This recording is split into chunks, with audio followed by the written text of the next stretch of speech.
At 18 my stepbrother had me committed. Cure yourself of loving anyone else, he whispered, and I'll bring you home. 8 years later, I was his perfect monster, his devoted wife. Then his long-lost sister appeared at our door, and he sent me a single text, don't touch her. So I smiled, slid a knife between her ribs, and replied, forgot. Darling, I'm your only sister. And your only love. At 18, my stepbrother, Damien, had me committed. He wiped my tears away with a gentle thumb, but his voice was glacial. Cure this sick habit of loving anyone else, he murmured, his breath ghosting over my ear. Admit you only love me, and I'll bring you home. Over the next 3 years, I received 6 packages. First my boyfriend's legs, then his eyes, then his hands. I received them even after I told Damien and had finally fallen in love with him. On my 20-1st birthday, the final package arrived. It was the head, and I smiled. A genuine, heartfelt smile. I walked out of that institution and married Damien on Blackwood. We had each other's names tatted over our hearts. For the next 8 years, I mandated that our company's 30,000 strong workforce be exclusively male. We own no female pets. Not so much as a goldfish. Damien was delighted, until a young woman showed up at our door, claiming to be his long-lost sister. You're just the placeholder, she sneered, her eyes raking over me. How long are you going to cling to my brother now that I'm back? A moment later my phone buzzed. A text from Damien. 3 words. Don't touch her. I laughed. I slid a knife into the girl's chest and texted him back. You seem to forget, darling. I'm your only sister. And your only love. Outside the operating room, Damien slammed me against the wall, his eyes a raw, bloody red. She was no threat to you. Why did you have to hurt her?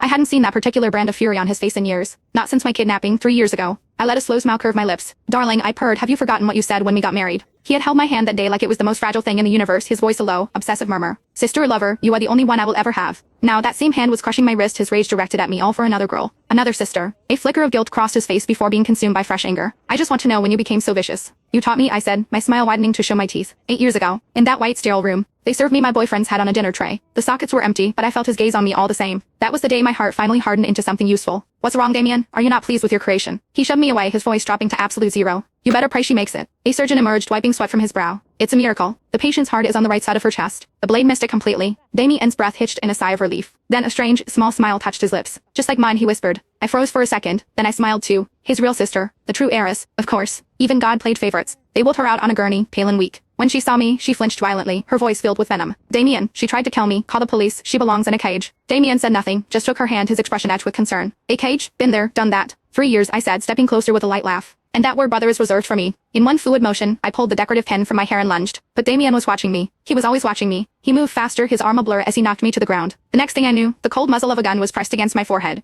I gave you one chance, he seethed, his face a mask of fury. Don't test me again. I was still processing the shock when the world went black. I woke up in our mansion. A prisoner. But no one dared lay a hand on me. Damien was a monster, but he was my monster. He never allowed anyone else to touch me. It worked to my advantage. I found a shovel in the garden shed, dug a deep hole, and stood in it. I took a selfie and sent it to him. You have 10 minutes to get here, or I'll have them bury me alive. I watched the second hand on my watch. 9.5 minutes. A supercar smashed through the estate gates. Damien leapt from the driver's seat, his forehead bleeding, and sprinted onto the lawn. His staff was frozen in terror, but the hole was empty. In its place was a freshly covered mound of earth. Damien's body went rigid. Where is she? He roared.